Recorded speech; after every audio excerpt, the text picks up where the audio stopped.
Nosotros tenemos una percepción de la vida y cuando nos dicen una palabra o alguna idea, rápidamente interpretamos en base a lo que conocemos, en base a lo que sabemos, en base a lo que nos han enseñado toda nuestra vida. Entonces, cuando nosotros leemos la Biblia, leer la Biblia no siempre es garantía de que la estamos comprendiendo bien. Porque leer la Biblia, a veces uno busca palabras, entiende palabras conforme a lo que uno ha aprendido toda su vida y no conforme a lo que ahí, en ese momento, bajo esa circunstancia muy particular se quería decir. ¿Sí me estoy explicando?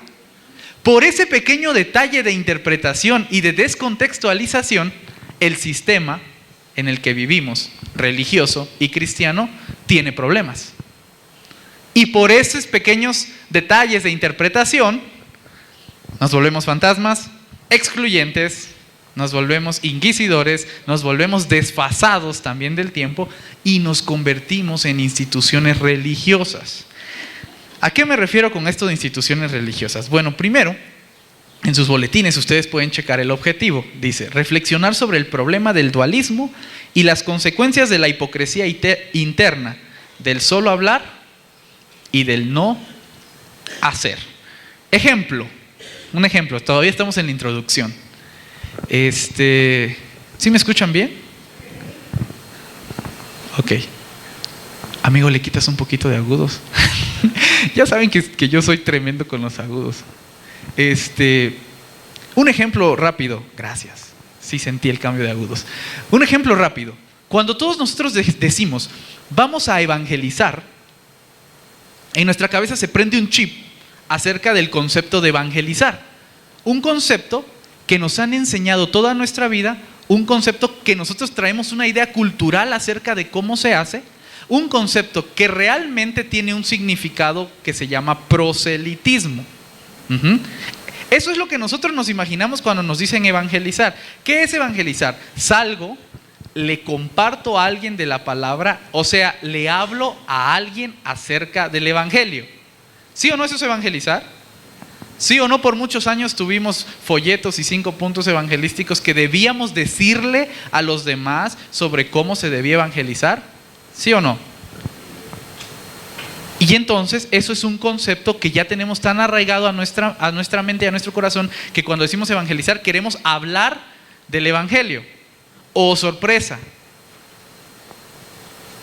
Ese asunto de evangelizar realmente depende de un asunto más profundo, que es el discipulado. Jesús no les dice a sus discípulos, vayan y evangelicen al mundo. Jesús nunca dijo eso. Jesús dice, vayan y hagan discípulos a todas las naciones. Pero como el evangelismo es tan cultural, el proselitismo es tan nuestro, queremos hacerlo así. ¿Sí me explico? Esos son los pequeños detalles que a veces después de tantos años se nos hacen tan parte nuestra que ya no comprendemos la profundidad del asunto. Y entonces yo llego a comprender que realmente no me sirve hablarle a una persona del evangelio si no la estoy discipulando. No me sirve hablar del evangelio sino mostrarle el evangelio. Es muy interesante entender esta parte de los conceptos que hemos ido perdiendo, porque en base a eso nuestra praxis cristiana o va empeorando o va mejorando, en base a cómo vayamos comprendiendo el asunto. ¿Ok? Entonces, hermanos, ¿cuántos de ustedes van a ir a evangelizar? Bueno, vamos a tener que hacerlo, sí, pero bajo otra concepción, bajo otro concepto que es un poquito más difícil. Voy a pasar al segundo ejemplo de esta introducción y con esto acabo la introducción. ¿Por qué hablo de que es un poquito más difícil? Sencillo, nuestra cultura también nos está vendiendo una idea y nuestra cultura nos está haciendo creer una forma de vida que muchos han considerado light. Realmente lo que pretendemos como seres humanos en esta cultura occidental consumista es facilitarnos la vida para todo. En la medida de lo posible, en tanto yo pueda hacer un menos esfuerzo, es mejor. Por eso una televisión que me da más cosas es mejor que una que me da menos cosas porque me quita esfuerzo. Por eso una lavadora que me hace más cosas, de preferencia me planche la ropa, es mejor que una que no lo hace, porque lo que quiero evitar con todo este proceso cultural es hacer menos esfuerzo. Por eso, una política incluso que te haga menos participativo y que digan, lo va a hacer todo y ese va a solucionar todos los problemas del mundo, te es mejor. Es una idea que a ti te satisface y dice, ese es un gran político, lo va a hacer todo por nosotros. ¿Por qué? Porque te quita trabajo a ti y lo hace todo él. Por eso, incluso una iglesia que te ofrece todo para que tú seas feliz y para que tú estés tranquilo y para que tú estés cómodo y para que tú vengas cada domingo a sentirte bien, es la mejor iglesia. ¿Por qué? Porque te quita todo el esfuerzo, tú no tienes que hacer nada. Te están vendiendo el mejor producto del mundo. Eso es parte de la cultura en la que estamos creciendo. Y como estamos creciendo en esa cultura, todo eso lo traemos, queramos o no. Y entonces al rato, cuando tratamos de interpretar aquí en la iglesia, por supuesto que una iglesia buena es una iglesia que no te va a exigir nada. Por supuesto que una iglesia buena es una iglesia que te va a permitir que te sientas cómodo. Por supuesto que una iglesia buena es una iglesia que te va a hablar bonito. Una iglesia que te va a solucionar todos tus problemas. Una iglesia que te va a prometer todo. ¿Eso es bíblico? Eso es cultural. Se llama para todos los culturales de hoy, los contemporáneos, mercadotecnia. ¿Y saben qué? Se vende muy bien. Deberíamos hacer algo así. Igual entran más ofrendas, ¿no? Pero por supuesto que nosotros no queremos eso, porque no podemos estar dependiendo de un asunto que no es la esencia del evangelio. Y entonces, por eso todos estos temas que hemos estado tratando son sobre lo que no debemos de ser como iglesia, lo que no deberíamos de estar haciendo. Hoy vamos a hablar de que no deberíamos de ser iglesias religiosas. Pero ¿en qué baso este concepto religioso? Este asunto de religioso es más bien la institucionalización de una forma de hacer y de pensar. Ese es como que convertirte en un religioso. Cuando tú institucionalizas una forma de pensar y una forma de hacer, estás instaurando una forma de religiosidad. No estamos hablando de religión, de religiosidad. Y eso ha pasado siempre. Incluso Jesús está luchando contra los religiosos de su tiempo. Jesús está luchando, está teniendo un serio problema con la institución religiosa de su tiempo, que ya institucionalizó una forma de pensar y una forma de hacer las cosas que a Jesús no le parecían nada bien. Ahora vamos a estudiar un poquito estos asuntos. Para eso vamos a pasar al punto número 1. ¿Les parece? ¿Qué dice el punto número 1? Cristianoide. ¿Cuántos habían escuchado esa palabra antes? ¿No habían escuchado la palabra cristianoide? Sí. También la podemos patentar hoy a mi nombre. Pero no, yo lo leí con Junior Zapata en un libro que se llamaba Agorafobia, editorial Vida. Cristianoide. Hay dos problemas serios en la iglesia. Dos tipos de personas igual de peligrosas en una iglesia que hacen que la iglesia se vuelva religiosa. Dos tipos de personas. El primer punto vamos a hablar de los cristianoides y el segundo punto vamos a hablar de los fariseos. Dos tipos de personas, insisto, que son igual de peligrosas en una iglesia porque llevan a la comunidad a convertirse en iglesias religiosas. Cristianoides y fariseos. ¿Cuántos cristianoides sabemos acá? ¿Cuántos fariseos? ¿Puro santo? ¿Cuántos pecadores? Amén, gloria a Dios. No, aquí no hay pecadores. Esta es la iglesia más santa del mundo. Sí, hermanos, sí. Caray, vamos a tener que darle una disciplina por pecado nivel 8. ¿Qué es cristianoide? Tengo una pequeña definición acá que quisiera leerles acerca de cristianoide. Dice, cristianoide, dícese de un pseudo cristiano, ignorante y neófito, que gusta de aparentar extrema santidad y conocimiento de Dios basado en radicalismos moralistas o en descontextualizaciones bíblicas, las cuales usa para acomodar el texto a su forma de pensar. ¿Más o menos?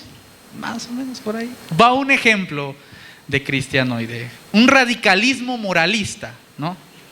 Radicalismo moralista es decir, hermanos, ¿saben qué? A partir de este momento, por asuntos de pecado, lujuria y cuestiones sexuales, todas las mujeres se me vienen con una falda, pero la arrastran 2 metros después del pie, ni de la rodilla.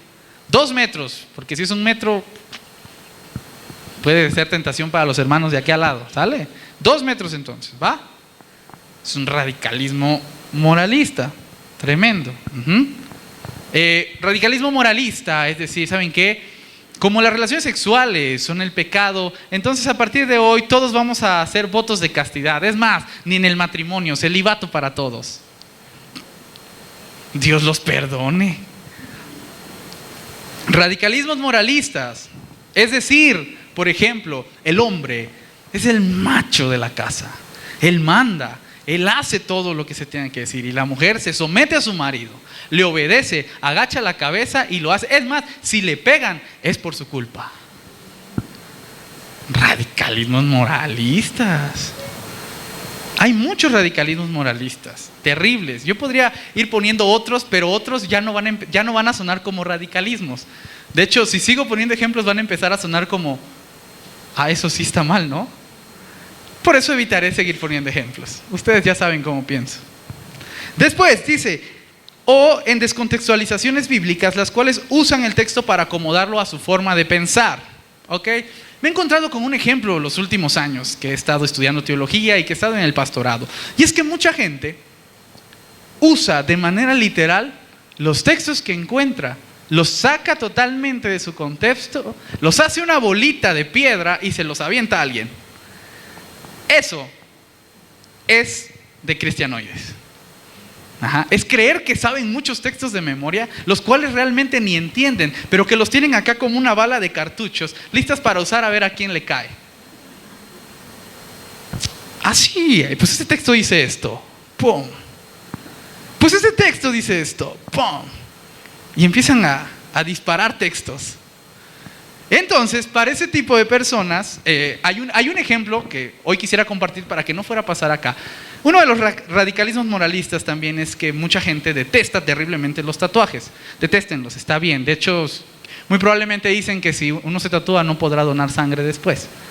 Ese sería un grave problema. El único que encuentro, de hecho, de los tatuajes. Después de todo ese asunto, parte de nuestra cultura, por la tradición que tenemos y por el concepto que tenemos, ha ido excluyendo ciertas acciones, ciertos comportamientos, ciertas situaciones las ha ido haciendo a un lado. Y entonces para la sociedad son mal vistas algunas situaciones, entre ellas los tatuajes. Perfecto, si la sociedad dice que el tatuaje está mal, que lo diga la sociedad. De eso, a que llegue un hermano y busque dentro de su bala de los cartuchos algún texto que hable en contra de los tatuajes, para dispararle a aquel hermano que acaba de entrar por esta puerta tatuado, es muy diferente. ¿Saben qué es lo peor? Que lo va a encontrar. Sí, hay un texto en el Antiguo Testamento que habla de las personas y de las pieles marcadas. Sí, es cierto, el cartucho está, la bala existe. Pero ese texto está descontextualizado. Ese texto no se refiere a los mismos tatuajes que hoy hablamos. Hay un serio problema en la contextualización de los textos. Eso es, por así decir, una descontextualización en el aspecto de ese tipo moral. Pero hay descontextualizaciones que también tienen que ver con asuntos ideológicos y doctrinales. Y va otro ejemplo. Yo no puedo interpretar un texto del Salmo o de los Proverbios como estoy interpretando un Génesis, o como estoy interpretando un Apocalipsis, o como estoy interpretando un profético, o como estoy interpretando un evangelio, o como estoy interpretando un histórico, un Segunda de Reyes, un Primera de Reyes, un Hechos de los Apóstoles. Yo no puedo interpretar todos los textos iguales, porque tienen particularidad en el momento en el que han sido dichos. Y entonces ahí llegamos a serios problemas. Hermano, cuando usted se muere, ¿a dónde se va su alma? Salmos dice que se va a un lugar detrás del sol. ¿Sí o no? Miren, yo no puedo creer que el día que yo me muera va a salir un espíritu dentro de mí que se llama alma, se va a ir no sé por dónde, va a viajar miles de kilómetros a velocidad luz, va a encontrar un lugar detrás del sol donde están todas las almas juntas y se va a establecer ahí. Hoy en día sabemos que detrás del sol, ¿qué hay? La Tierra también está detrás del sol, que le está dando vueltas. ¿Ah? Neptuno, Júpiter, Plutón y todas las galaxias están también ahí dando vueltas. ¿Quiere decir, hermanos, que el texto bíblico estaba en un error? ¿Quiere decir que científicamente estaba mal? ¿Quiere decir entonces que no hay un lugar para almas? ¿Y entonces qué va a hacer de mi alma? Hermanos, lo único que eso quiere decir es que ese texto es un texto poético. Y no podemos entender todo igual, porque descontextualizamos cosas y a la hora de descontextualizar más, después las institucionalizamos. Y cuando las institucionalizamos las hacemos verdad. Y cuando las hacemos verdad las enseñamos como si fueran verdad. Y al rato cuando esas verdades chocan con otras verdades que la ciencia nos está dando, creemos que estamos peleados con ellos. Y no es así. El problema es que muchas veces no le damos la dedicación necesaria a estudiar el texto como debe ser estudiado, como debe de comprenderse. Y entonces nos llenamos de personas que realmente no comprendemos lo que el texto está diciendo y nos ponemos a pelear con todo el mundo, porque según nosotros tenemos la verdad. ¿Ah? Porque así dice. Y entonces ahí estamos en varios problemas. Tan bonito que nos estábamos riendo al principio. Ya todos están bien serios. ¿Qué pasó? Estábamos bien felices cuando iniciamos esto. Bueno, ok. Cristianoide, entonces, repito, dícese de un pseudo cristiano. Esta parte de ignorante viene de ignorar, sin discriminar a nadie, por supuesto, solamente es de que ignora. Neófito en el sentido de que generalmente es gente nueva que está ingresando al cristianismo, que escucha algo, lo hace suyo y lo reparte por todo el mundo sin conocer realmente si lo que cree es verdad. Que gusta de aparentar extrema santidad y conocimiento de Dios basado en radicalismos moralistas, como si la santidad y el conocimiento de Dios tuviera que ver solo con un buen comportamiento moral. Ya dijimos que eso no es cierto. Un pecado nivel 10 que tiene que ver con asuntos sexuales es de la misma calidad y del mismo nivel que un pecado que tiene que ver con participación ciudadana o con contaminación, ¿no? O con no cuidar tu salud. Totalmente igual. Porque somos personas íntegras. Todo tiene que ver con eso. Y después dice, descontextualizando el texto bíblico para acomodarlo a su forma de pensar. Con esto quiero terminar este primer punto. Si a ti de niño te enseñaron que tomar café es malo, un ejemplo, cuando tú avanzas en la cultura y en el desarrollo de tu persona y te encuentras con una religión o con un texto como este y no eres capaz de independizar tu moral y tu cultura, ¿sabes qué va a pasar? Vas a encontrar una bala aquí que diga que el café está mal. La vas a encontrar. ¿Por qué? Porque muchas veces no somos capaces de querer poner en tela de juicio lo que creemos, lo que pensamos, lo que nos han enseñado años atrás. No, eso va por delante. Y no importa a veces si soy capaz de comprobarte con esto y con la argumentación necesaria, no importa, es que así me enseñaron desde niños. Y por eso, muchas personas cuando ustedes les predican el evangelio y quieren que se cambien de una religión que consideramos a veces algunos que no es la correcta, y claro, me refiero a la Iglesia Católica Romana, ¿qué te dicen? No. ¿Por qué? Es que así me enseñaron mis papás. Es la religión de mis papás.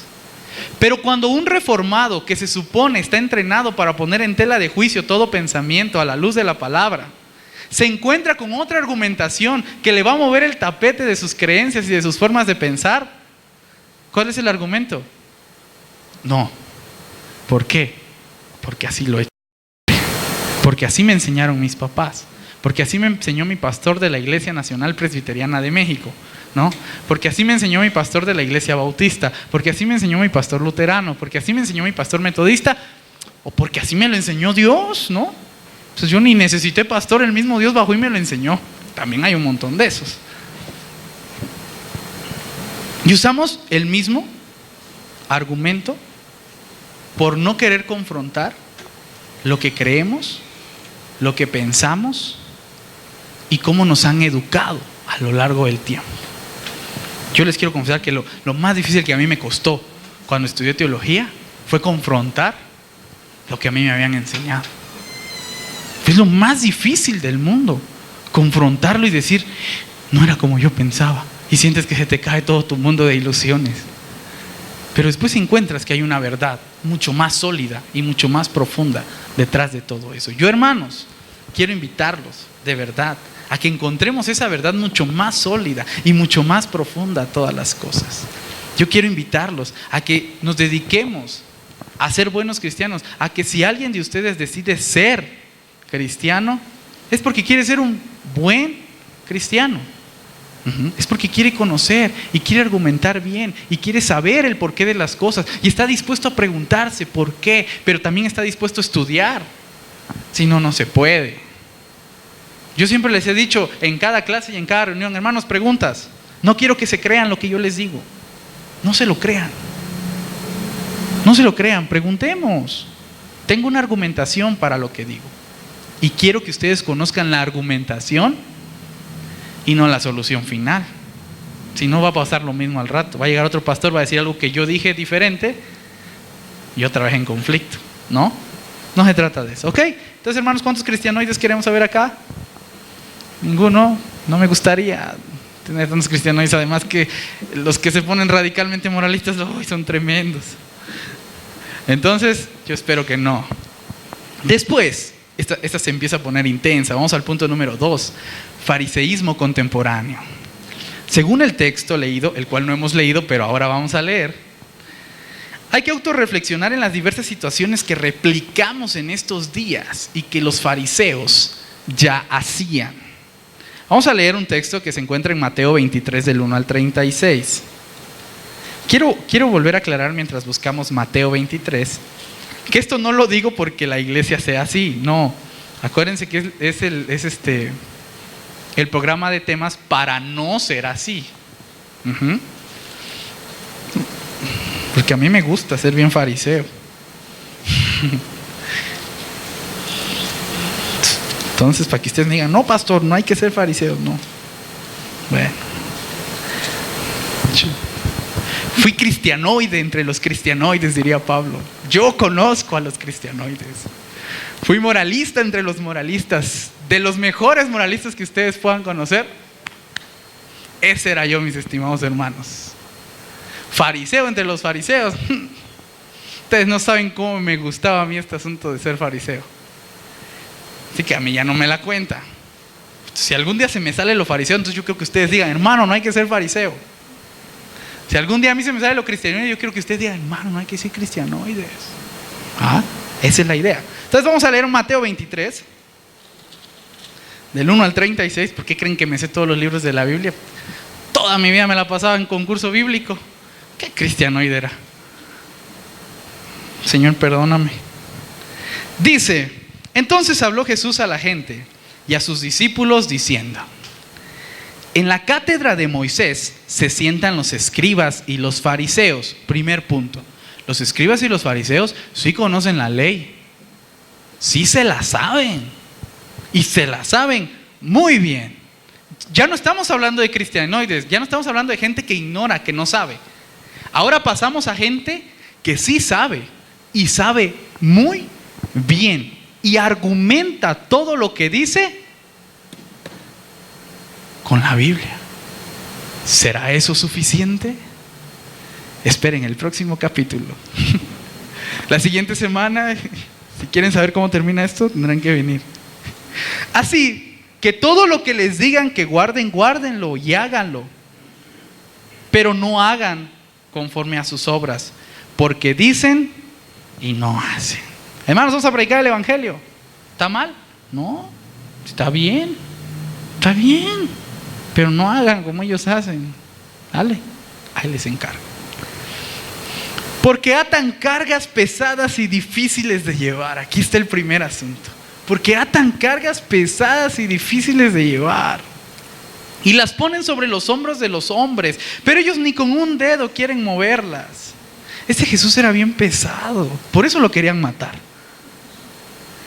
Antes hacen todas sus obras para ser vistos por los hombres, pues ensanchan sus flaquerías y extienden los flecos de sus mantos, y aman los primeros asientos en las cenas, y las primeras sillas en las sinagogas, y las salutaciones en las plazas, y que los hombres les llamen Rabí, Rabí.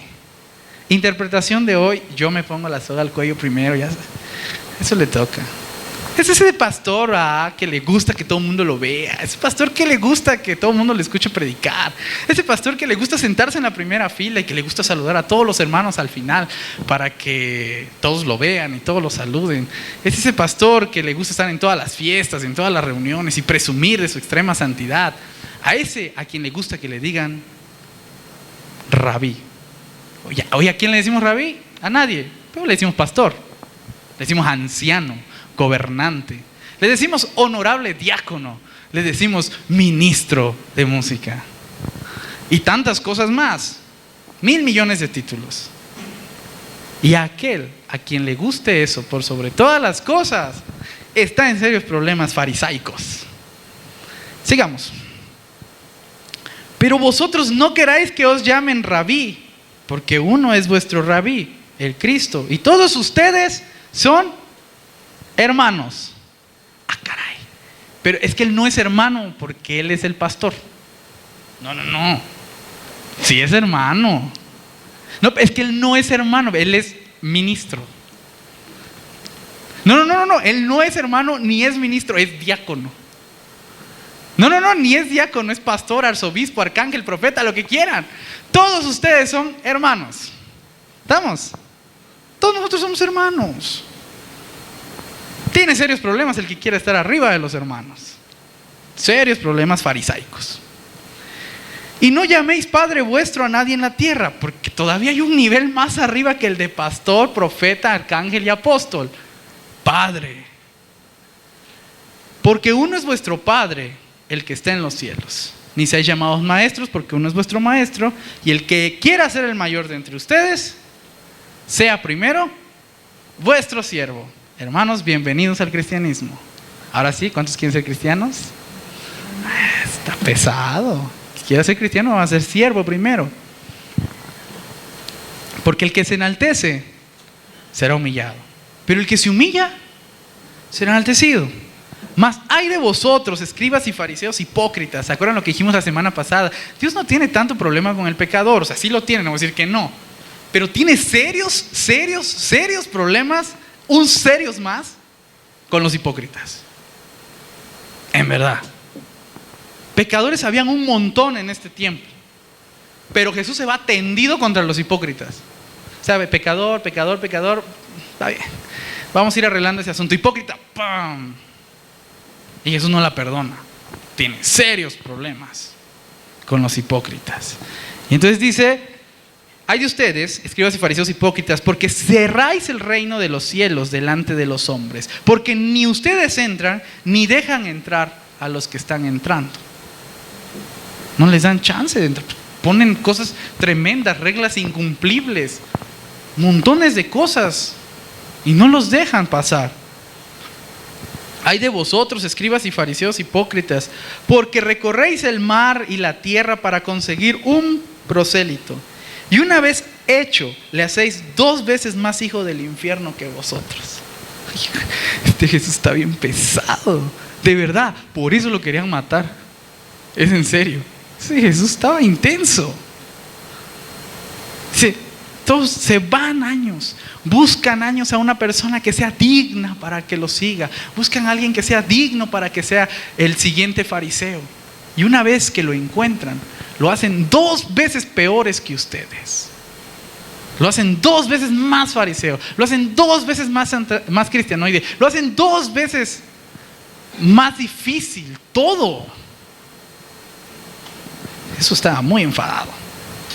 Ay de vosotros, guías ciegos, que decís, si alguno jura por el templo no es nada, pero si alguno jura por el oro del templo es deudor. Traducción: ay de ustedes a quienes les importa más el dinero del templo que el Dios mismo, a quien se le da la honra y gloria en el templo. Porque también de eso había un montón. También de eso hay un montón hoy en día. Y entonces estamos en serios problemas porque el cristianismo sí está luchando contra un sistema religioso que está corrupto. Y lo que queremos evitar en El Dorado es que ese sistema religioso corrupto no entre acá primeramente. Y una vez que podamos dar testimonio y podamos decir, estamos haciendo conforme a la voluntad de Dios, entonces podemos ir con los demás y exhortarnos como hermanos a que hagan conforme a la voluntad de Dios, ¿no? Pero tenemos que buscarnos primero nosotros, cómo estamos. Por último, hay una frase más de los fariseos que dicen: vosotros que coláis el mosquito y tragáis el camello. ¿Cuántos han leído esa parte? ¿Sí la habíamos leído antes? Coláis el mosquito y tragáis el camello. ¿Qué significa? Tienes un vaso de agua y entonces te das cuenta que tiene un mosquito. Una cosa insignificante. Un detalle que no es nada. Que te puedes tomar un mosquito y no te vas a morir de una enfermedad estomacal. ¿Estamos de acuerdo? Pero no, es un mosquito. Vamos a ponerle un filtro, vamos a purificar el agua, vamos a poner aquí gotitas de cloro, no nos vaya a hacer daño. Colamos el mosquito, va para adentro. Rico. Ejemplo 1. Ejemplo fariseo: tienes un vaso de agua, tienes un camello adentro del vaso de agua. Dices, un camello no me hace nada. Es increíble cómo hablaba Jesús. Por eso Jesús lo amaba tanto el pueblo y lo odiaba tanto el sistema burocrático del liderazgo de la institución religiosa. Era tan sarcástico Jesús, era tan increíble, era tan agresivo cuando hablaba, era tremendo. ¿Por qué? Porque muchas veces nos empezamos a enfocar en detalles pequeñísimos, arreglar detalles pequeñísimos que no eran la gran cosa, que no eran necesarios, pero en detalles que realmente valían la pena, en los que teníamos que poner énfasis, no nos importa y nos vamos de boca. ¿Por qué? ¿Por qué de verdad? A ver quién me escucha en internet, pero de verdad, ¿por qué la iglesia le pone tanto énfasis y gasta todas sus fuerzas en humillar a una persona que ha pecado y lo señala y lo critica y lo juzga y lo excluye y lo excomulga? Pero a esa entidad política, a ese gobierno que a veces no nos ayuda como deberíamos de ser, a esos no les dicen nada. ¿Saben por qué? Porque el día que ustedes digan algo se van a meter en serios problemas. Y se están tragando un camellote. ¿Por qué? No decimos nada en contra de nuestra misma institución, que sí es corrupta, que sí tiene problemas, que no hace conforme a la voluntad de Dios. ¿Por qué no decimos nada de nuestra propia institución? ¿Por qué no hablamos mal de nosotros sabiendo que es verdad? Nuestros hermanos y nosotros mismos hemos cometido grandes errores históricos y hoy los seguimos cometiendo. ¿Por qué? ¿Por qué no nos atrevemos a sacar al camello? Porque está difícil sacar al camello. ¿Cómo saco un camello de un vaso? Está difícil. ¿Cuántos fariseos sabemos acá? Hermanos, ojalá alguien de ustedes con toda la ciencia y el conocimiento que Dios nos ha dado nos enseñe a sacar camellos de los vasos. 3. Iglesia real. Haciendo un análisis de todo lo estudiado en el mes, imaginemos una iglesia que ha logrado sobrepasar todas esas dificultades. Esa es la iglesia que Dios anhela. Una iglesia viva, incluyente, amorosa, activa, revitalizada. Eso es el sueño utópico, el sueño guajiro. Esa es la idea. A eso estamos caminando. Mis queridos hermanos del Dorado, quiero cerrar con un último ejemplo. En una ocasión llega David, está huyendo de Saúl y entonces se encuentra en un lugar, en un templo, donde hay un sacerdote y tiene hambre. David viene huyendo de muchos años. Entonces llega con el sacerdote y le dice: amigo, necesito comer. El sacerdote, por supuesto, que conoce a David. O sea, David es un tipo que ya era muy conocido en esos tiempos. No había estado en muchos lados, pero su nombre recorría ya cada pueblo y nación.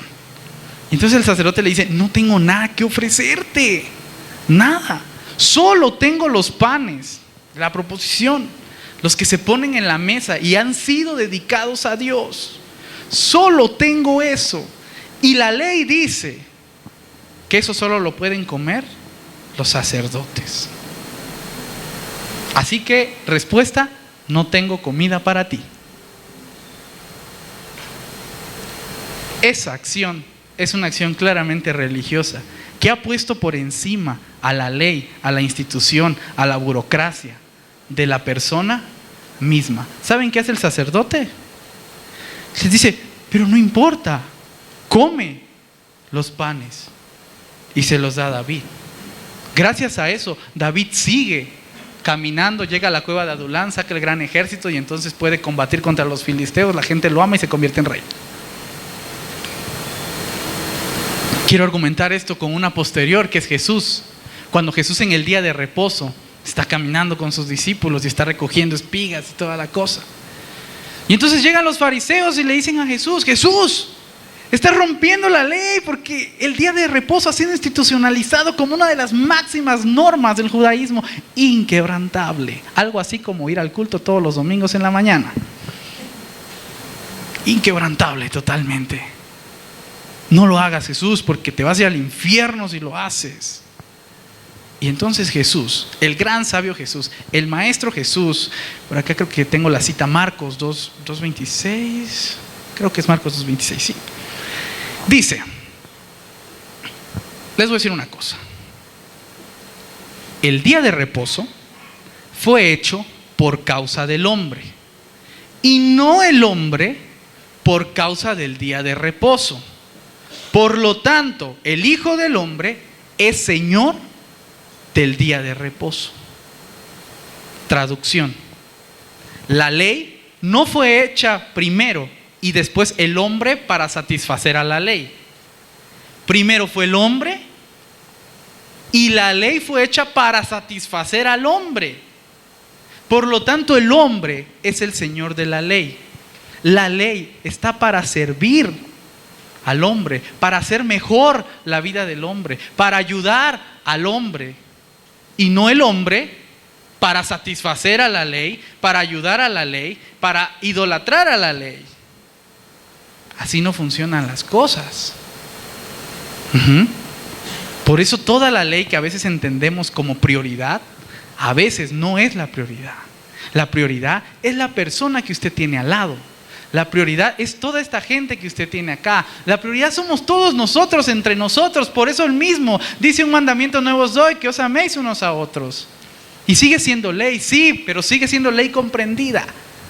Es entender que la prioridad de la ley nunca fue la ley misma, que la prioridad de la burocracia nunca ha sido la burocracia misma, que la prioridad de la iglesia institucional nunca fue la iglesia institucional misma. La prioridad siempre fuimos nosotros. Y la prioridad para Dios fuimos nosotros, porque la ley se puso para que nosotros pudiéramos encontrarnos nuevamente con Dios. No había ley antes. La ley fue hecha para que nosotros nos encontráramos con Dios nuevamente. La ley es para nosotros, es para bien de nosotros. Y cuando una ley ya no está sirviendo para el bien de nosotros, hay algo mal en esa ley. ¿Cómo la ven? Está pesado, está intenso. Como muy probablemente, mis queridos hermanos, no estemos comprendiendo todo, porque a veces ni yo lo comprendo, y muchos de sus corazones estén a 2 centímetros de odiarme en estos momentos. Entonces, este es el momento indicado para invitarles a dar el siguiente paso. Tenemos que educarnos como iglesia. Tenemos que comprender la argumentación profunda de todo lo que estamos explicando. No quiero que ustedes vayan y digan, hermanos, no tenemos que ser cristianoides. No. Ponga en tela de juicio, por favor. Por favor, ponga en tela de juicio todo lo que les acabo de decir. Pero arguméntelo. Porque un porque sí no me va a satisfacer. Un porque así me dijo mi mamá no me va a satisfacer. Ni siquiera un porque así dice la Confesión de Fe de Westminster me va a satisfacer. Arguméntelo.